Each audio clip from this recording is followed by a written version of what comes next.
한 임신부가 남편과 말다툼을 벌입니다. 결국 지친 남편은 잠깐 바람 좀 쐬고 오겠다면서 집을 나서는데요. 하지만 1시간, 2시간이 지나도 끝내 돌아오지 않았습니다.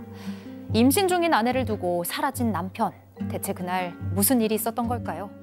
자, 교수님 시작해 주시죠. 네, 제보자는 30대 여성입니다. 연애 9개월 만에 지금의 남편한테 프로포즈를 받았다고 해요. 그 남편은 모두 가족이 한 사업에 다 같이 이제 협력해서 사업을 하고 있었는데 가방 사업이었다고 합니다. 부모님은 오프라인 매장을 운영하고 계셨고 이 남편과 시누이는 온라인에서 이 가방을 팔고 있었어요.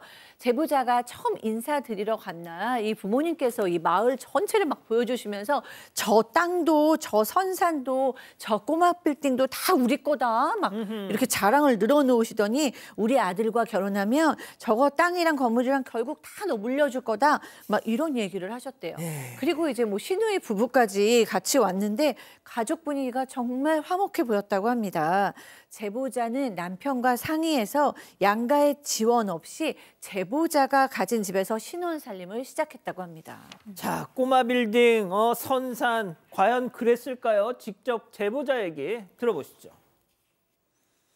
갔다 올게 하고 이제 집에 계속 안 들어온 거예요. 저는 믿어줬죠. 처음이니까. 알겠으니까는 애기랑 나 버리지 말고 집은 나가지 마라 이래 되는데 두 번째 이제 또 시작됐죠. 그러고 몇 달 안 있다가 또 추운한다고 나가면서 계속 집에 안 들어온 거예요 또.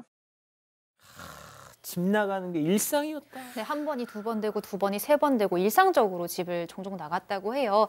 자, 어느 날은 남편이 갑자기 2천만 원만 빌려달라고 이 아내에게 제보자에게 부탁을 했다고 합니다. 제보자가 거절을 하니까 남편 잠깐 바람 좀 쐬고 오겠다며 집을 나갔는데 1시간이 지나도 2시간이 지나도 돌아오지 않았습니다. 심지어 당시 임신 중이었던 제보자 시부모님께도 연락을 해봤지만 남편을 찾지 못했고요.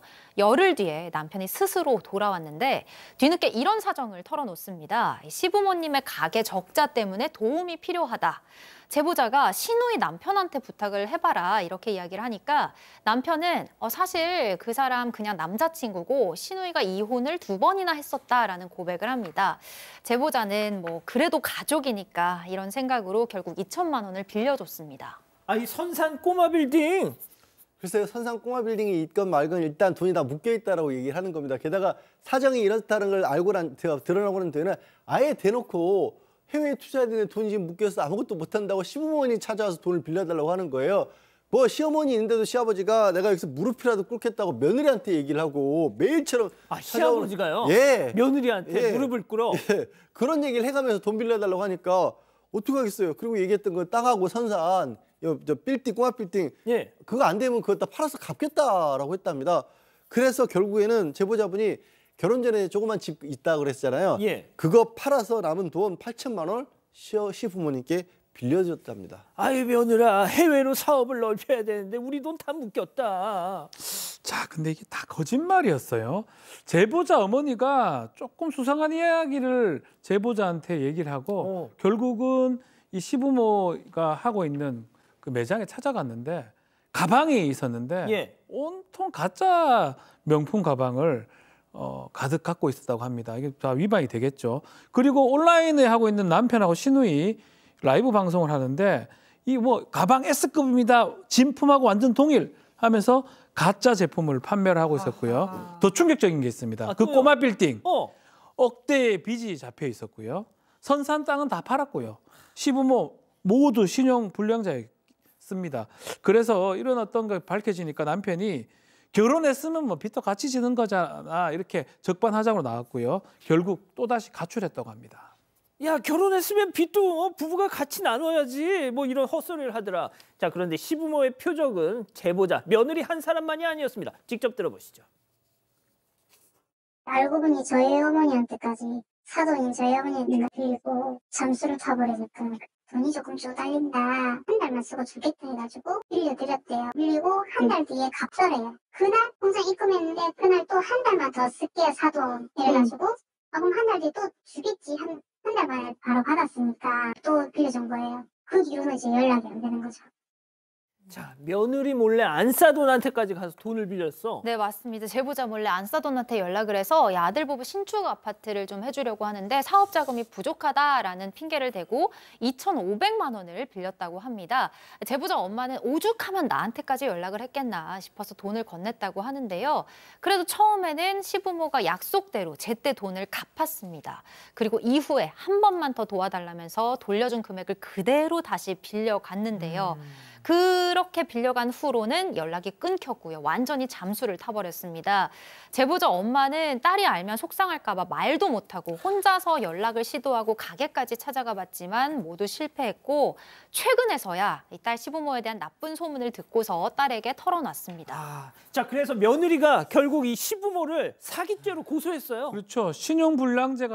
불량자인데 빚이 많다는 걸 숨기고 돈을 빌려간 거.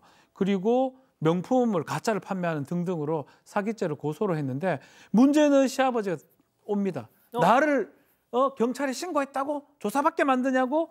라고 욕설을 퍼부었다고 하고요. 며느리한테? 예, 근처에 지켜보던 남편하고 시어머니가 가족들이 데려갔는데 시부모가 갚은 돈이 1억 2,500 갈 것 같는데 겨우 500만 원만 갚았다고 합니다.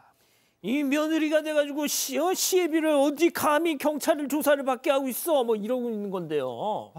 그런데 사실 이게 범죄로 과연 처벌이 가능할지가 참 모호한 부분이 있어요. 왜요 또? 그러니까 이게 결혼했다는 이유로 사기가 안 된다는 건 아닌데 당시 결혼한 상태였고 시부모하고 이게 며느리 관계였잖아요. 그러면 애초 처음부터 돈을 떼먹을 남이 아니잖아요. 그러니까 변제액을 얼마가 500만 원이라고 해도 조금 갚기도 했었고 설령 불법적인 사업을 하고 있더라도 사업을 계속해서 사업에서 이익이 나면은 갚겠다는 생각을 하고 있었다라면 이게 또 처음부터 아예 남처럼 떼먹고 도망갈 생각을 하기에는 이게 법적으로 엄격하게 따지기가 모호할 수가 있어요. 아이고. 그러니까 이 민사소송을 통해서 이 돈을 돌려달라는 소송을 해서 판결을 받는 것은 오히려 상대적으로 쉬울 것 같은데 문제는 그래요. 저런 식으로 비정상적으로 사업을 한 사람들이 판결을 받는 게 문제가 아니라 판결을 받아도 돈이 애초에 없어버리면 그리고 지금도 정상적인 사업을 하고 있는 게 아니라서 앞으로도 이게 생길 가능성이 그렇게 높진 않아서 그래도 저는 민사소송에서 판결을 받아놓고 어떻게든지 그 사람들이 새로운 돈이 생기면 바로 갚을 수 있고 가압류를 걸거나 이런 방법은 최소한 취해놔야 조금이라도 피해 변제를 받을 수 있다고 정도 말씀드릴 수 있을 것 같습니다. 이 며느님은 날 이용해 먹으려고 이 인간들이 결혼까지 했나 지금 이렇게 의심한대요. 네, 그렇다고 얘기하면 좀 많이 속상하실 것 같아요. 그런데 지금 사건 반장에서도 몇 번 이런 가족 사기 그게 좀 있었거든요. 그러니까 결혼도 못하겠다 이런 생각이 들 정도인데 지금 친정 엄마까지 타겟으로 삼고 이 신우이도 2번 이혼했다고 하는 것도 이런 식으로 가족이 다 그러니까 역할을 나눠서 사기를 치고 있는 것이 아닌가라는 생각이 들 정도입니다.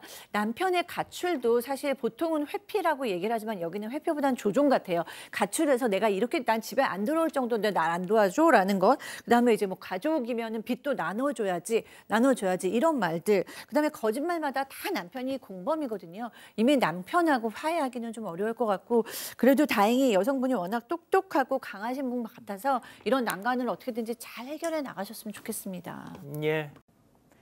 제보는 사건 반장.